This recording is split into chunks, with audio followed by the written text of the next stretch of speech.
Je vais commencer par parler vraiment de la macroéconomie, puis un peu, les élections, comment je m'enligne aussi en termes d'investissement suite aux élections. Donc, on peut commencer tout de suite avec, en parlant de la volatilité des obligations, puis la tension sur la liquidité. Donc, moi, je regarde beaucoup d'indicateurs, puis des index un petit peu partout dans le monde, juste pour avoir une idée globale de comment le monde se porte. Donc, ici, il y a le Move Index, qui est l'indicateur de la volatilité obligataire, qui a franchi la barre des 130. Donc, c'est littéralement le pic de cette année, puis ça a un impact direct sur la valeur des collatéraux, ce qui ferait en sorte que la volatilité, dans le fond, ferait en sorte que ça augmenterait le coût des emprunts. Donc, avec les élections qui est le 5 novembre, donc dans 6 jours, ça pourrait accentuer cette volatilité-là en provoquant des nouvelles hausses de rendement obligataire, ce qui ferait en sorte que ça renforcerait la pression sur la liquidité mondiale, puis aussi ce qui ferait en sorte que ben, peut-être les investisseurs seraient moins portés à aller vers des actifs risqués. Ce qui est pas mal le seul aspect que je vais aborder qui indiquerait peut-être un sentiment contraire à ce qu'on s'attend. Mais sinon, on se rend compte que, je ne sais pas, pour les personnes qui suivent l'économie mondiale, euh, il y a la Fed qui pourrait être contrainte d'intervenir avec des baisses de taux éventuelles, euh, ce qui pourrait augmenter la volatilité, mais aussi du même coup augmenter l'inflation. On a eu aussi la Banque populaire de Chine qui a démarré ses injections en liquidité, apportant un soutien temporaire pour les marchés mondiaux. Mais lorsqu'on voit la Banque populaire de Chine augmenter l'injection de liquidité, c'est fort probable que la Fed suive par après. Donc, on a pu voir depuis les 4 derniers mois, environ, si je me rappelle bien, la Chine ont injecté pas loin de 3 trillions de dollars en liquidité, ce qui est énorme, puisqu'on a pu aussi ressentir directement dans les marchés chinois. Ça, on va le passer rapidement juste parce qu'on n'a pas énormément euh, de temps. Donc, on peut voir aussi l'impact du Global Liquidity sur l'or et Bitcoin. Donc, personnellement, moi, je suis uniquement en crypto. Je trade pas l'or comme Jabba. Jabba va peut-être pouvoir en parler davantage par après. Mais l'or, généralement, soutient un niveau d'expansion qui est pas mal lié au Global Liquidity. Donc, lorsque le Global Liquidity augmente, ben, l'or a tendance à suivre. Ce qui est la même chose aussi pour Bitcoin. Bitcoin a été relativement lent au courant, par contre, des dernières semaines, derniers mois, mais on est en train de voir qu'il est en train de reprendre des forces. Puis, pour moi, le Global Liquidity, c'est un des aspects hyper importants à comprendre. Puis, en ce moment, la Chine, qu'est-ce qu'ils ont fait dans les derniers mois? Mais ça le prouve directement dans les marchés financiers que ça a un impact énorme. Donc, à voir qu'est-ce que la Fed vont faire, mais justement, la Fed vont parler la semaine prochaine par rapport à tout ça. Mais c'est des aspects qui sont super, super importants à prendre en compte pour la suite des choses. Ici, croissance de la dette, liquidité, on ne va pas en parler. On va embarquer tout de suite sur euh, une charte intéressante, puis regarder directement Bitcoin, comment il a réagi suite aux élections. Donc, donc, ici, si on regarde les élections il y a 8 ans, on a pu voir, on a pu voir une expansion de 11 fois, 11 fois le prix de Bitcoin. Même chose ici en 2020, qui a été une expansion de x5. Donc, on a pu voir que aussitôt que les élections y ont suivi, ben, les marchés financiers ont suivi énormément. Je pense que c'est important aussi d'en parler, les inflows des ETF de Bitcoin. Donc, en ce moment, on a vu un ralentissement euh, lors des mois d'été. Donc, autour de juillet, août, c'était relativement lent. Mais en ce moment, en plus des élections qui arrivent, on voit le taux de inflow des ETF commencer à augmenter de façon parabolique. Donc, on peut voir ici, je ne sais pas si vous voyez ma souris, mais du mois d'octobre, on a pu voir une énorme inflow dans les ETF, ce qui démontrerait encore que ben, les prochaines semaines suivant les élections pourraient être très intéressantes. Donc, à quoi qu'on peut s'attendre vraiment? Ici, comme je vous l'ai montré, ben, il y a des possibilités que, comme on a pu voir en 2016, que ça prenne un petit peu de temps.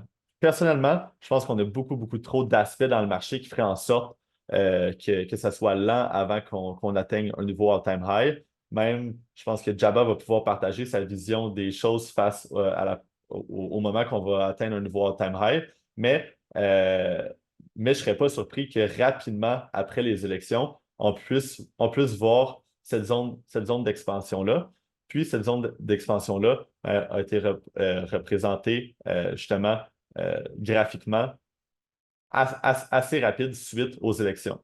Donc, encore là, moi, je pense qu'en ce moment, le 5 novembre, hein, ça va pas être long, soit avant le 5 novembre ou par après, qu'on puisse voir la charte monter drastiquement comme que historiquement Bitcoin l'a démontré. Donc, dans- donc pourquoi en ce moment, je pense que cette année, ça va être ça va être différent, puis je pense que ça peut être vraiment bon. Pour les personnes qui sont déjà dans la communauté, vous le savez déjà, vous savez que ben, Trump, Trump a beaucoup plus d'intérêt face au marché que l'autre parti. Puis, qu'est-ce que ça peut créer? C'est que ça peut amener une approche beaucoup plus souple face à la régulation financière. Puis, ben, une régulation plus souple va nourrir l'optimisme autour ben, d'une politique un peu plus pro-crypto. Donc, on a pu le voir avec la SEC énormément. Donc, la SEC qui est dirigée par Gary Gensler, qui est le président de la SEC, mettre des régulations assez drastiques et assez difficiles sur la crypto-monnaie. On a pu voir que la plupart ben, ne sont pas allés plus loin par exemple, lorsque Gary Gensler a poursuivi Coinbase à l'été 2023, puis que finalement, ben, Coinbase euh, se sont affiliés avec les ETF à Wall Street pour les aider avec la liquidité. Donc, on a pu voir plusieurs aspects néfastes face à une régulation qui est peut-être mal compris aux États-Unis. Puis, l'arrivée de Trump, selon moi, va faire en sorte que ça va créer ben, ce mouvement-là au lieu d'avoir tout le temps 1 million de restrictions, mais qu'on puisse avoir un développement beaucoup plus, en fait, un environnement beaucoup plus propice au développement aux États-Unis. Parce qu'en ce moment, on s'entend que même n'importe quelle entreprise Web3 aux États-Unis, ben, ils ont tellement de régulations, puis les régulations sont tellement aussi pas assez claires que ça devient extrêmement difficile pour les entreprises technologiques puis financières de développer dans l'industrie. Donc, en ce moment, ça ressemble à quoi? Ça, c'est les chiffres d'aujourd'hui. 66% Donald Trump, 34% pour Kamala Harris. On peut voir que Donald Trump a beaucoup de swing states qui sont en sa faveur. En ce moment, on se dirige probablement pour une élection de Donald Trump. Il y a bien des choses qui peuvent se passer dans les 6 prochains jours, mais ça s'enligne relativement positif pour la suite des choses.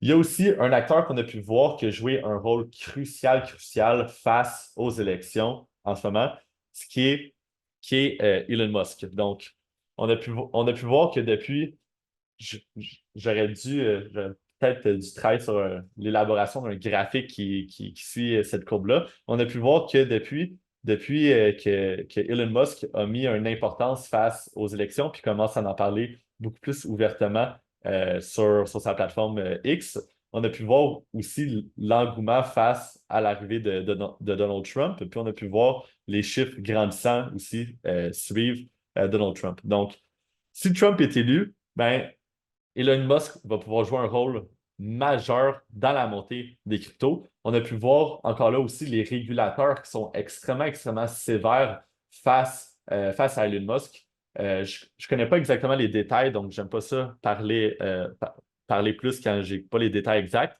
mais Elon Musk se faisait poursuivre aussi face à ce qui est arrivé, face à ce qui est arrivé avec Dogecoin dans les années 2020 et 2021. Donc, est-ce qu'il y en avait parlé légalement ou non? Donc, plusieurs aspects qui viennent jouer un rôle crucial autant dans le développement de l'écosystème que dans le développement d'acteurs clés pour développer dans l'écosystème des crypto-monnaies. Donc, avec Trump qui serait élu, ben, ça pourrait amener une influence beaucoup plus favorable d'Elon Musk à parler plus ouvertement peut-être du marché des cryptos. Puis, comme on l'a vu dans les dernières années, on a pu voir que lorsque Elon Musk parle positivement de ce marché-là, ben, on peut voir un impact positif aussi face à la réaction du marché.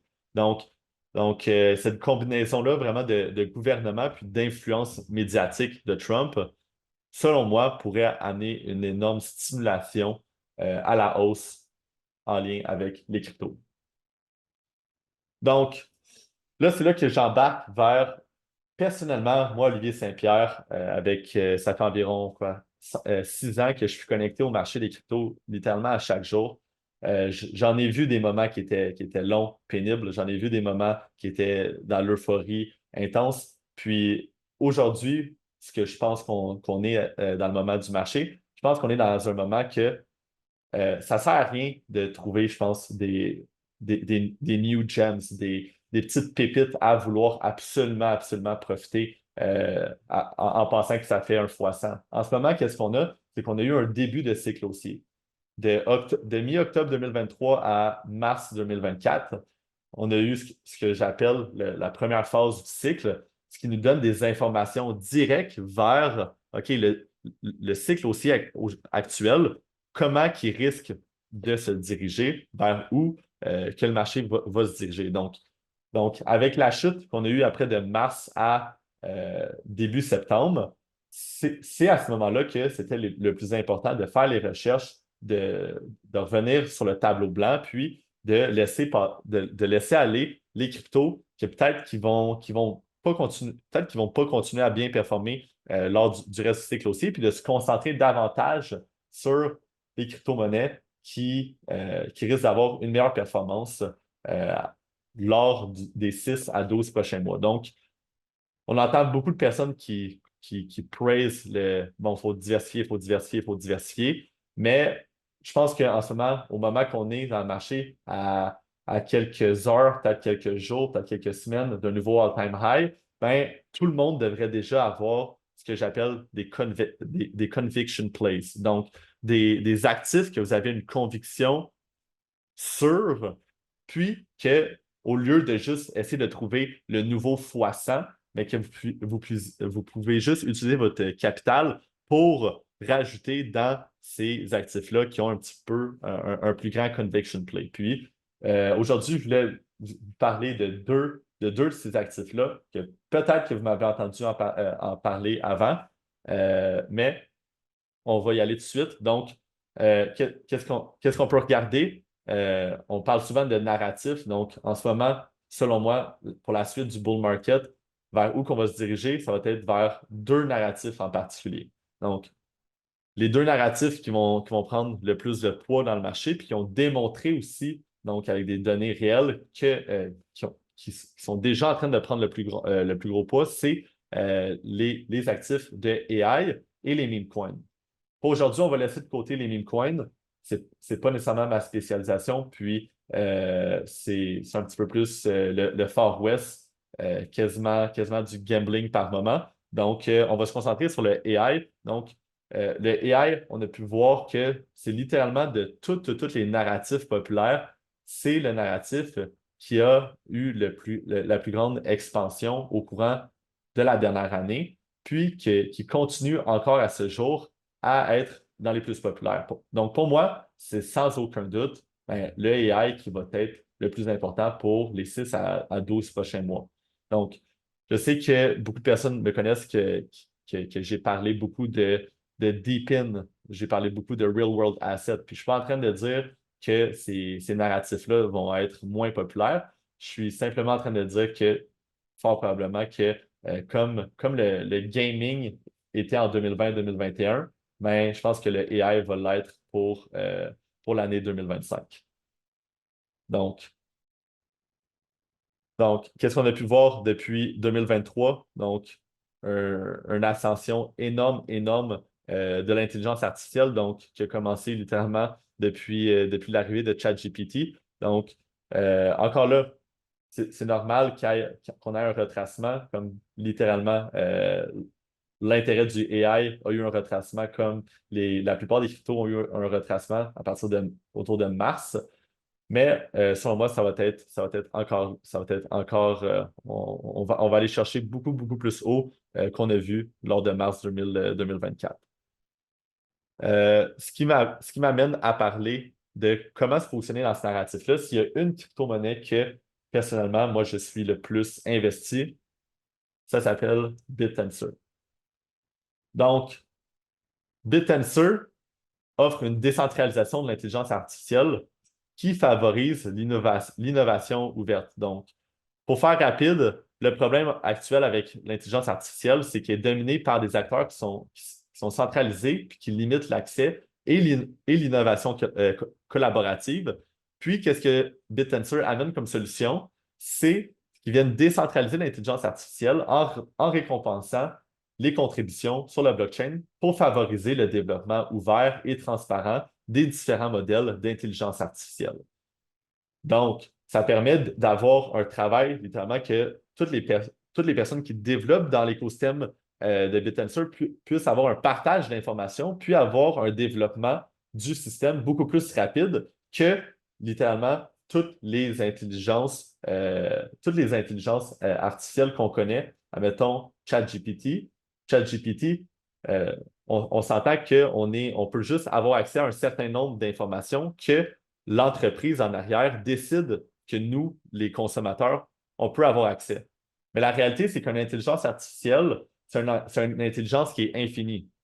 Mais avec une centralisation de l'intelligence artificielle, ça fait en sorte que l'information que nous, on peut avoir accès en tant que client, mais c'est une information qui est finie.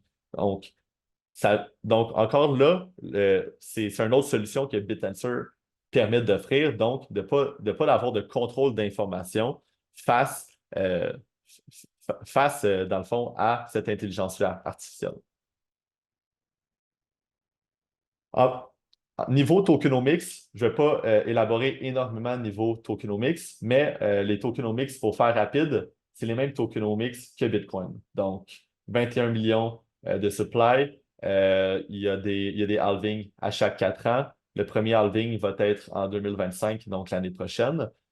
Puis, qu'est-ce qui est super, super intéressant, c'est que 78% du circulating supply de BitTensor est en staking.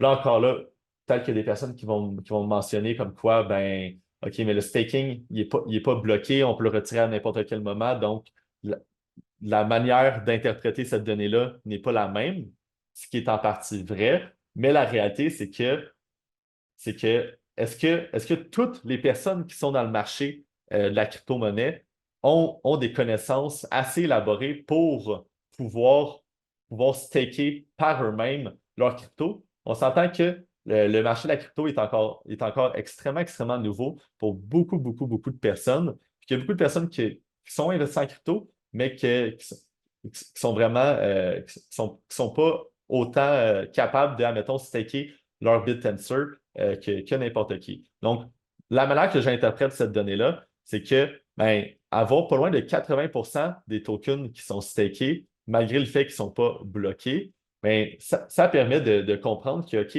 ben, malgré le fait que BitTensor est à une capitalisation de quoi? 3,5 milliards de dollars, ça veut dire que les personnes qui sont investies dans BitTensor sont des personnes qui sont un petit peu plus connaissants, qui connaissent ce qui se passe dans le marché. Ils sont en mesure de pouvoir staker leur crypto.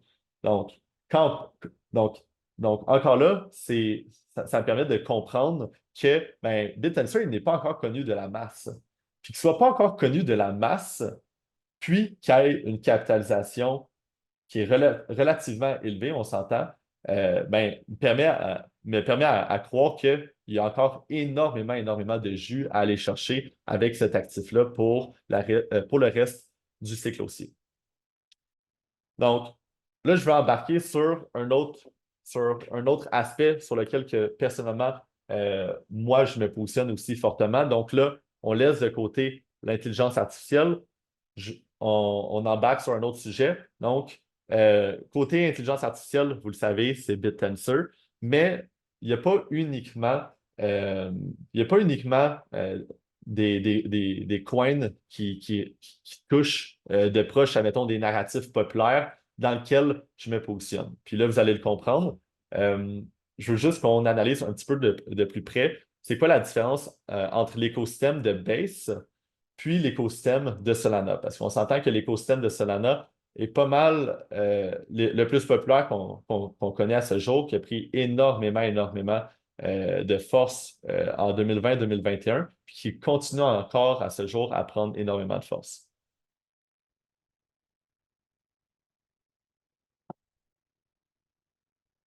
Donc, je vais passer relativement vite. Là, j'ai fait une grosse analyse. Je vais pouvoir leur partager pour les personnes qui veulent en savoir un petit peu plus. Mais le produit de chaque plateforme, donc, le principal atout de Solana vient avec sa rapidité de transaction, puis ses frais qui sont relativement faibles, ce qui rend beaucoup plus accessible à une pardon, au développement de beaucoup, beaucoup de dApps, qui est des applications décentralisées.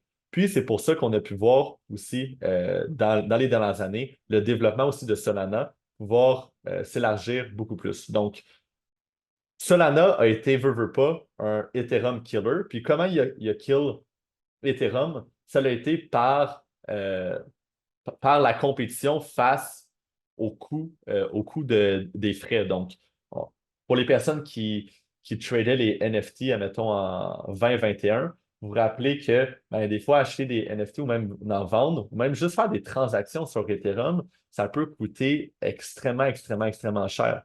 Donc, c'est là que Solana est arrivé pour offrir une solution à un problème qui était réel.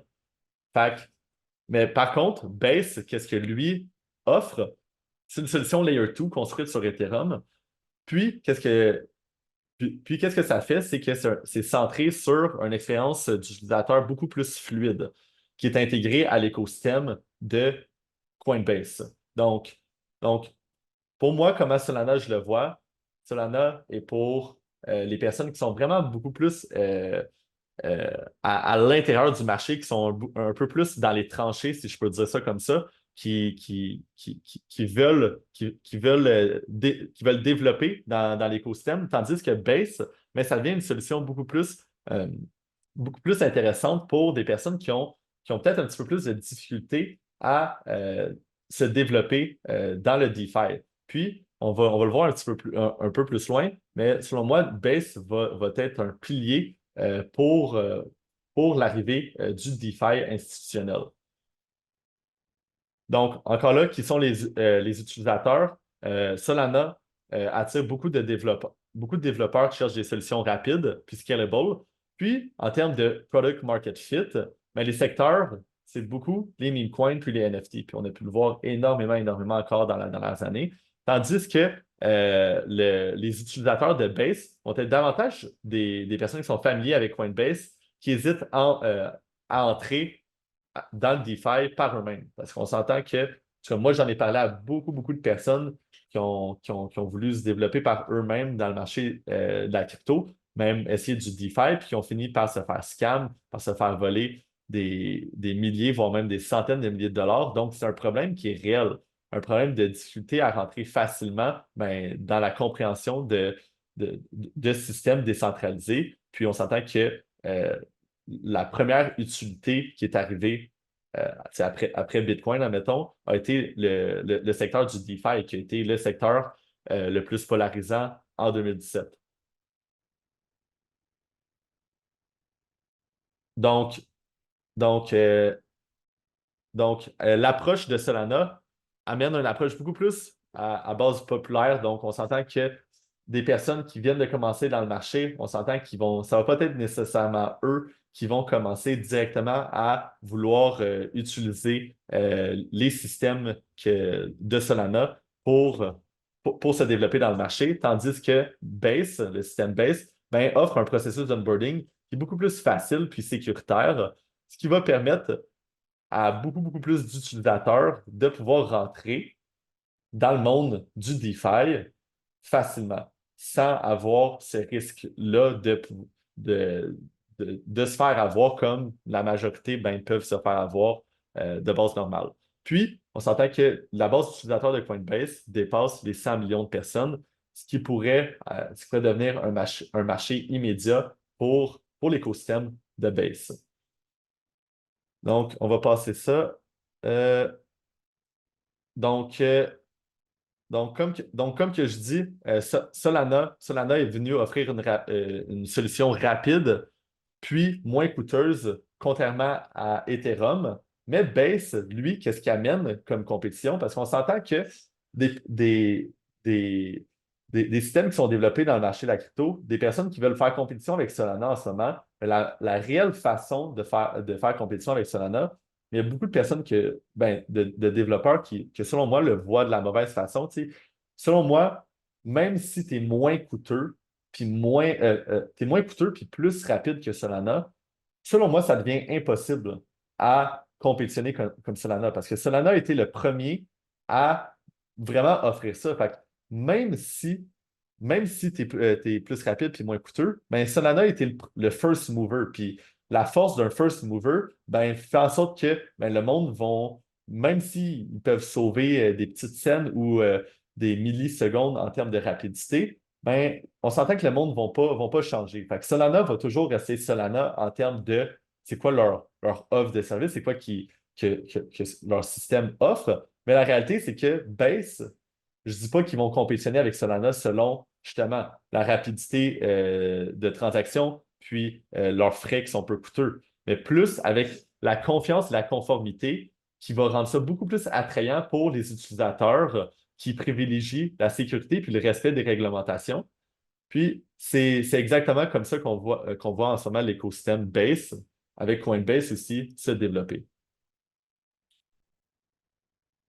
Donc, euh, donc surtout avec les prochains utilisateurs qui peuvent arriver dans l'écosystème de Base, on se rend compte que Coinbase, en ce moment, ils servent de custody dans la plupart des ETF de Bitcoin et d'Ethereum aux États-Unis. Donc, comme on peut le voir de façon vraiment, vraiment simple et claire, c'est que Coinbase a relativement un partenariat avec les institutions à Wall Street pour offrir custody des produits financiers qui sont offerts sur les marchés, sur les marchés traditionnels. Donc, ici, comme on le voit, avec l'arrivée des ETF de Ethereum, Coinbase font le custody de 10 des 11 euh, qui existent en ce moment des ETF, puis aussi sont directement en partenariat avec BlackRock.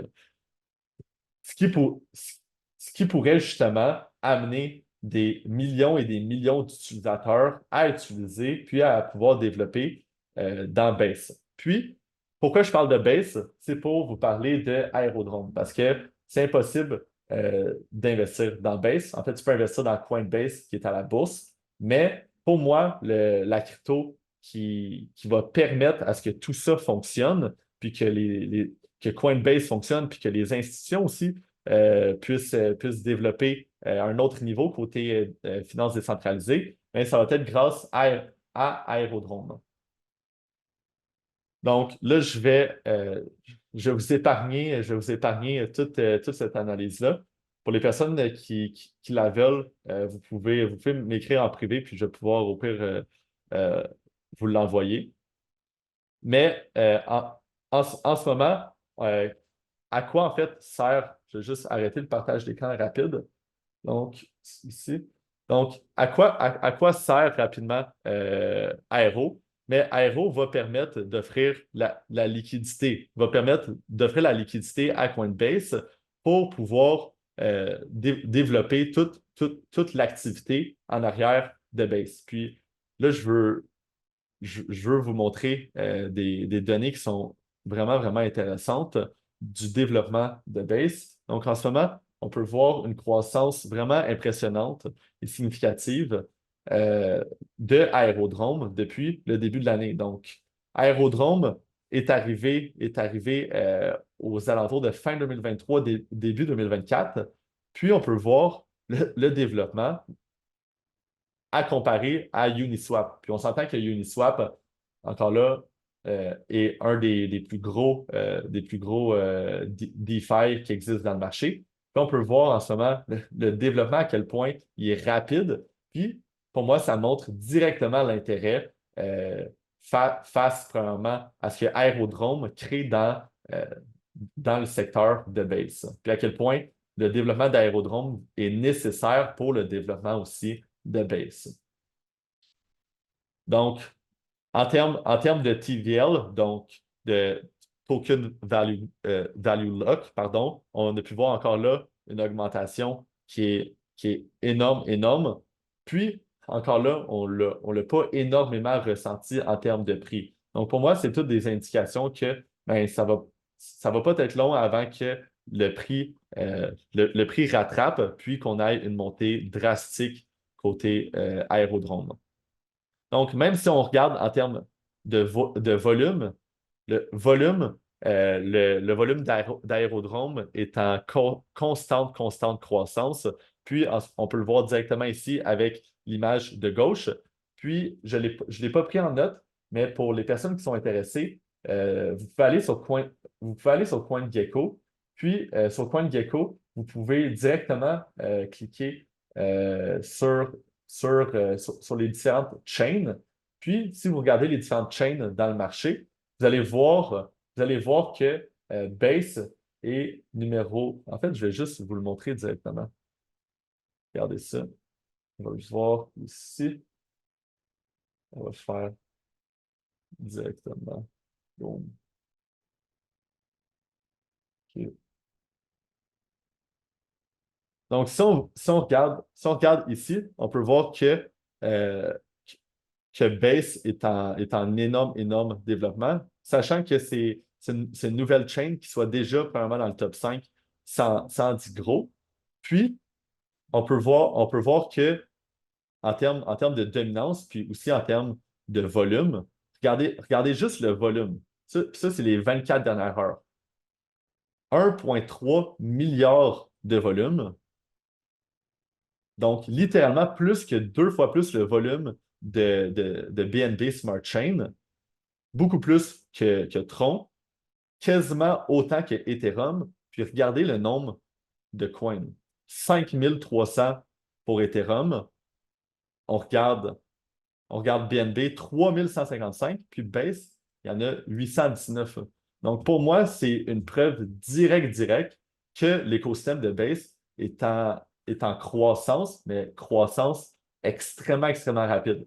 Là, c'est certain que Solana est de loin devant, mais la réalité, c'est que Base, j'en suis convaincu, puis les données le prouvent, que ça va être une chaîne qui va être en forte, forte, forte croissance lors de ce cycle, lors de ce cycle-ci. Puis pour moi, Aérodrome va être l'un des piliers pour permettre à ce que l'une des plus grosses compagnies de crypto, qui est même à la bourse, Coinbase, puisse avoir le développement escompté et aussi pour que les institutions qui font des ETF en ce moment, mais puissent avoir le développement escompté dans le marché. Donc, pourquoi j'investis personnellement dans Aérodrome, puis même s'il est dans aucun narratif qui est relativement intéressant, c'est, c'est uniquement parce que si on regarde les personnes qui gagnent toujours, ben, Aérodrome va permettre aux personnes qui gagnent toujours de gagner. Donc, personnellement, les chances que Aérodrome soit un big winner sont relativement élevées dans ce sens-là. Donc, je vais laisser la parole pour la suite à Jabba. Dirais-tu que Aerodrome, c'est un meme coin pour les corporatifs? Ça se peut. Mais en autant qu'il y ait du volume, puis en autant qu'il y ait du développement, ben, on va être en mesure d'en profiter. Tous cryptos sont des memes, si tous memes sont des cryptos. Euh, Effectivement. Merci pour ce que tu nous as présenté. On va passer à travers quelques commentaires avant que je continue. Il y a Maxime qui a demandé sur la réunion de Microsoft d'aujourd'hui pour l'adoption de la fête BTC. Regarde, Maxime, c'est simple. Toutes les compagnies vont devoir adopter Bitcoin. Il y a MicroStrategy qui ont une stratégie gagnante pour accroître leur compagnie. Puis c'est juste une question de temps avant que toutes les compagnies publiques adoptent cette même stratégie-là. Tu vois, même Saylor qui va acheter 42 milliards aujourd'hui. Pas aujourd'hui, je pense, il a dit d'ici l'année prochaine. Donc, il a compris. Il y a un flywheel effect en achetant du BTC sous ta compagnie. Patrick demande, tu penses que le Bitcoin va redrop en dessous de 70K avant d'avoir all-time high? C'est une possibilité, on va en discuter dans pas long. Fred demande, Donald Trump a mentionné dans son podcast avec Joe Rogan comme quoi les régulations sont de plus en plus lourdes pour toute compagnie, peu importe le secteur, et qu'il va corriger le tir si, bien entendu, il est élu. Oui, dans le fond, c'est une question de friction. Tu sais, quand tu as trop de régulations ou que c'est pas clair, tu es en train de mettre de la friction sur comment que les investisseurs ou les entrepreneurs veulent développer dans un certain pays. Donc, si tu as trop de friction, ça empêche le développement, c'est des opportunités perdues. Regarde, par exemple, dans d'autres pays que les régulations sont plus claires et plus à l'aise. Exemple, Dubaï, comment c'est une capitale de la crypto en ce moment. Pourquoi? Parce qu'il y a peu de friction. C'est facile pour développer là-bas. C'est facile de s'installer là-bas. Le narratif du AI, c'est ce que le gaming a été pour le dernier cycle. Oui, en effet, moi, je suis big sur AI. Donc, Oli vient de vous parler de AI, de Base et d'Aérodrome. Moi, personnellement, c'est quoi que je joue ce cycle-là? AI, Tao aussi. Olivier en a parlé il y a 1, 2 ans. Puis, je suis tombé en amour. La façon simple dont je vois Tao, je le vois comme le Ethereum des AI. Ça va être le leader des AI. C'est un réseau de AI ensemble qu'ils ont comme incentive de s'entraider entre eux. C'est juste stupide de ne pas être impliqué dedans quand toutes les étoiles sont alignées pour ce projet-là.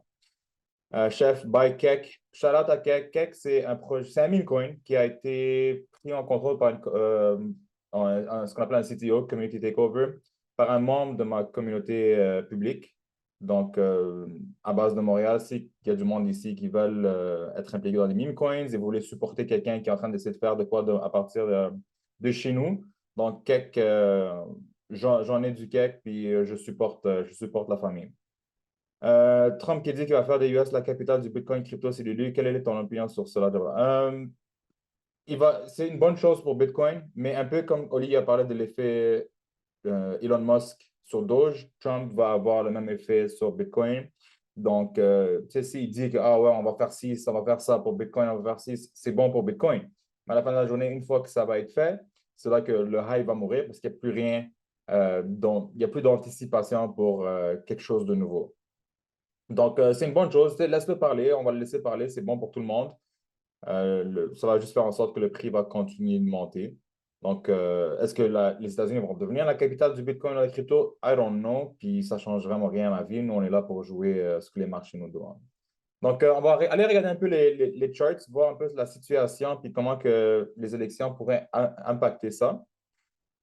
On va juste mettre mon trading view. Donc, tout le monde voit mon beau chart.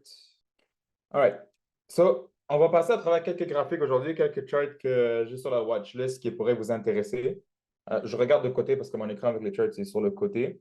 Tout d'abord, on n'a pas le choix de passer à travers Bitcoin. Bitcoin, c'est l'index de la crypto. Si Bitcoin monte, tout va monter avec lui. Si Bitcoin descend, tout va chier avec lui.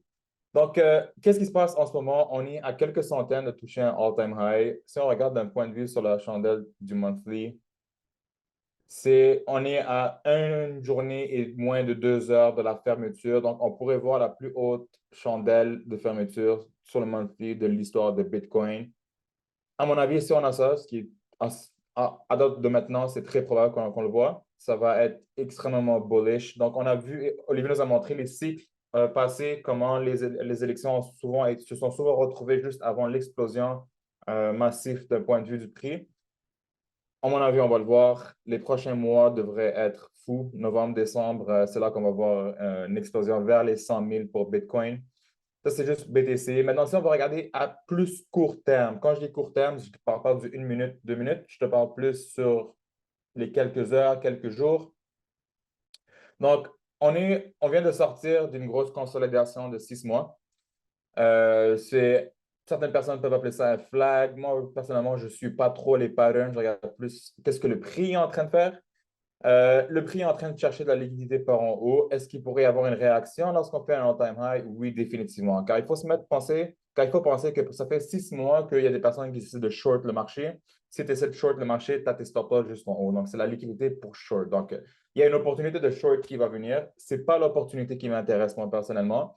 Si jamais le marché redescend, j'ai mis la barre verticale ici. Ça, c'est la journée des élections mardi prochain.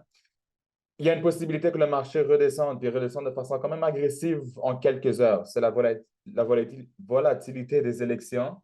C'est quelque chose qui pourrait arriver.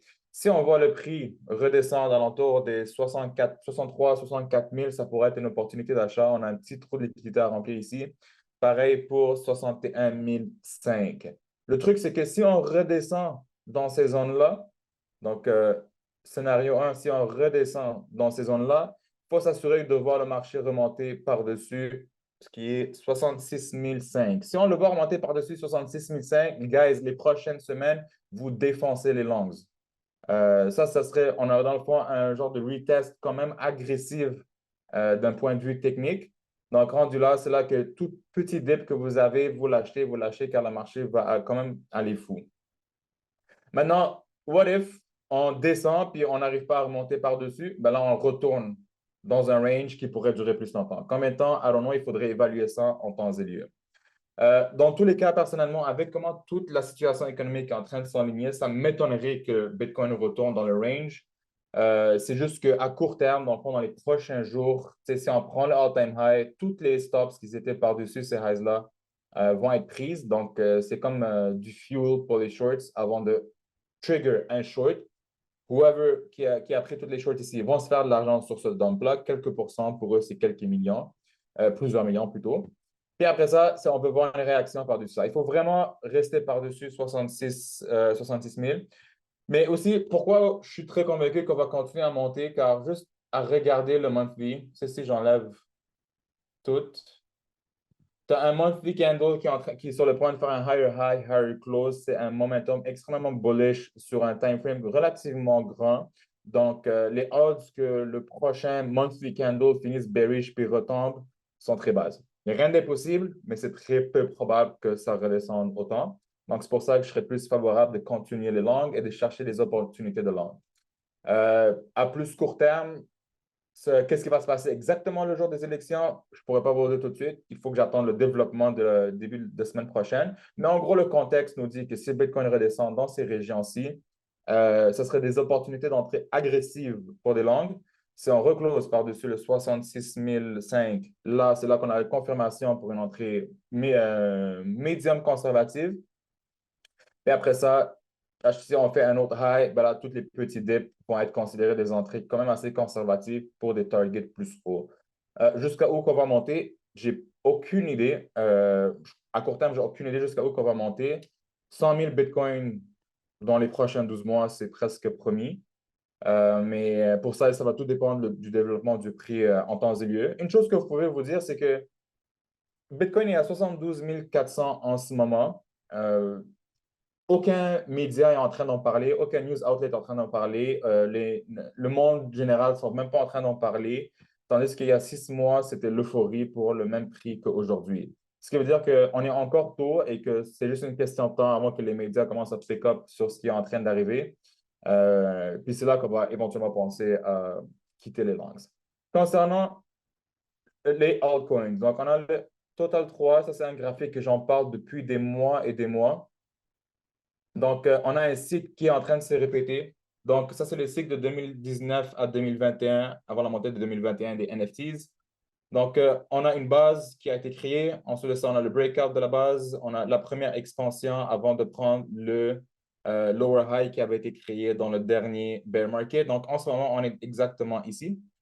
Cette, cette phase-là, elle a duré plus longtemps que la dernière fois, mais techniquement parlant, en termes de prix, de ratio, de pourcentage, elle respecte quand même assez bien ce qu'on a vu là, précédemment. Donc, on devrait voir une montée des altcoins. Jusqu'à où? On s'en vient sur les altcoins. Avant d'arriver à ça, on va parler de Ethereum. Ethereum est un petit peu en train de niaiser en ce moment. Est-ce qu'il va performer autant que Bitcoin? Peut-être pas. Donc, en ce moment, en termes de prix, on est quasiment au prix d'ouverture de l'année. Donc, il est juste littéralement revenu à son yearly open. Si on regarde le 12-month candle, il est très petit.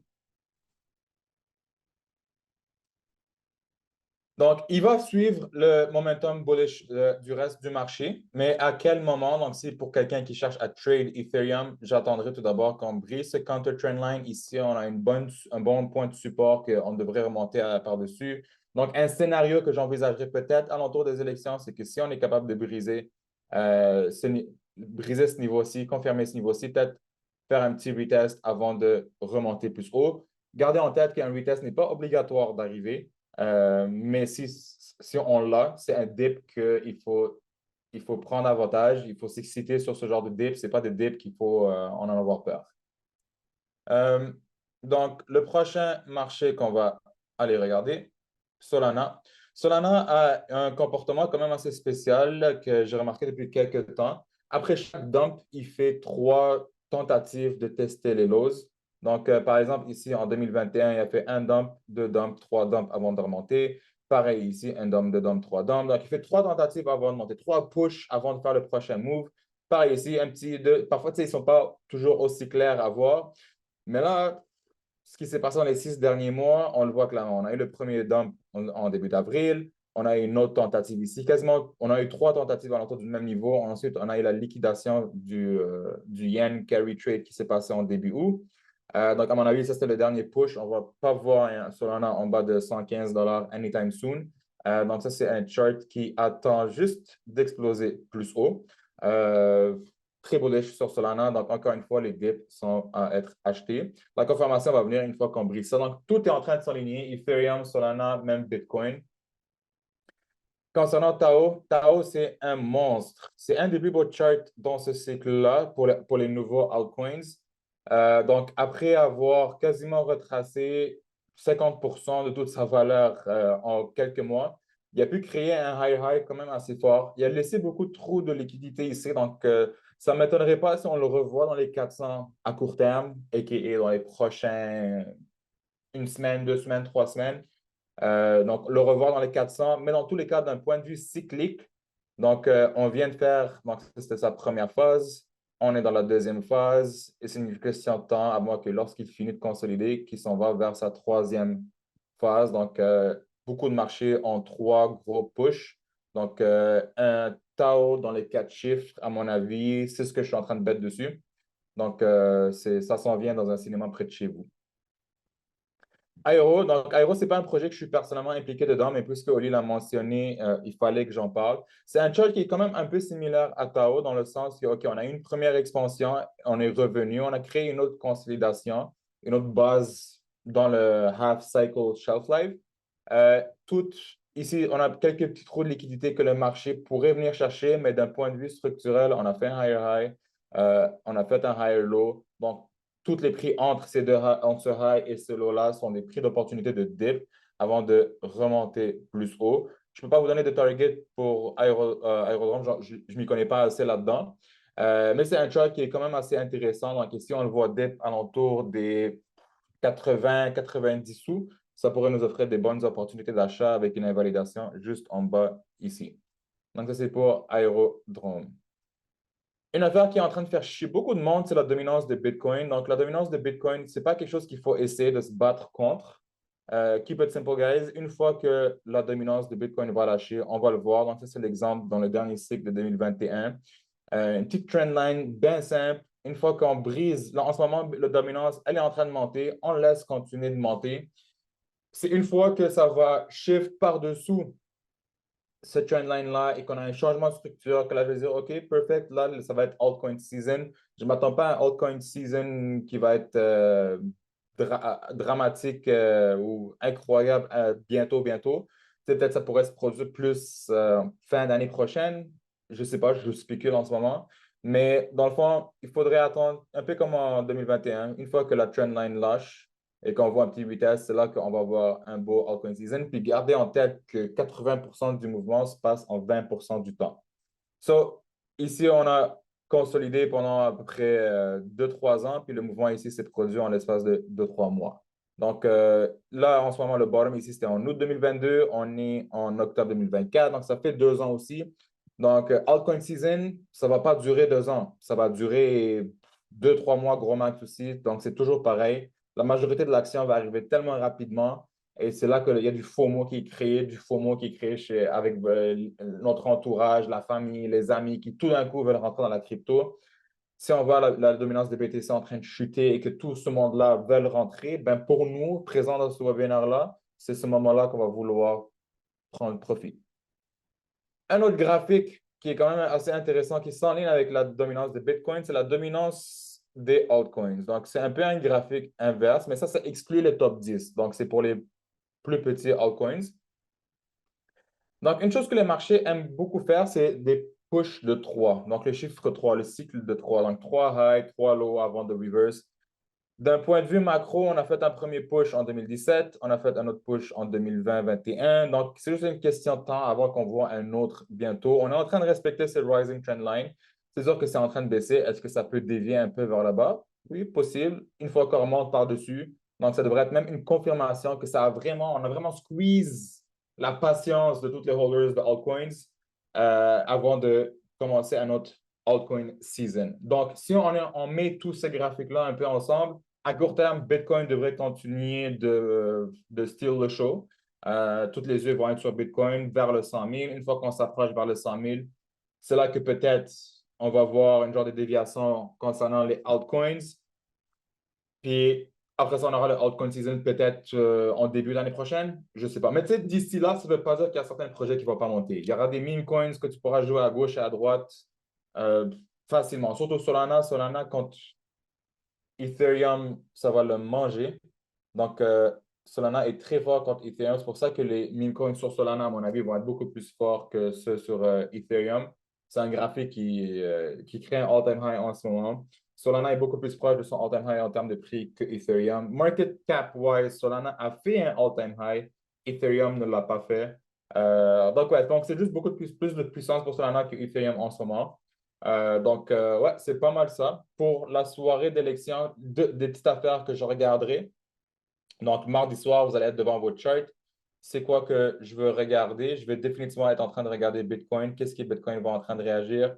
De un, il y a deux scénarios qui vont être plus importants. C'est que d'ici là, est-ce qu'on va avoir fait un all-time high ou pas? Parce que si on va avoir fait un all-time high, puis on a, admettons, si on a fait un petit changement de structure, donc si on prend le all-time high qui est à 74 000 quelques, puis là, on fait un changement de structure, pas mal sûr que la soirée d'élection, on va avoir un short vers ces prix-là. Donc, une belle chandelle noire, une belle chandelle bearish avant de potentiellement remonter. Par contre, si le marché décide de ne pas faire de all-time high puis qu'il fait juste descendre graduellement vers ces prix-là, ben c'est là qu'on aura peut-être une opportunité de longue monstrueuse la soirée d'élection. Donc, ça, c'est vraiment mon index principal. C'est lui qui va contrôler tout le reste des marchés.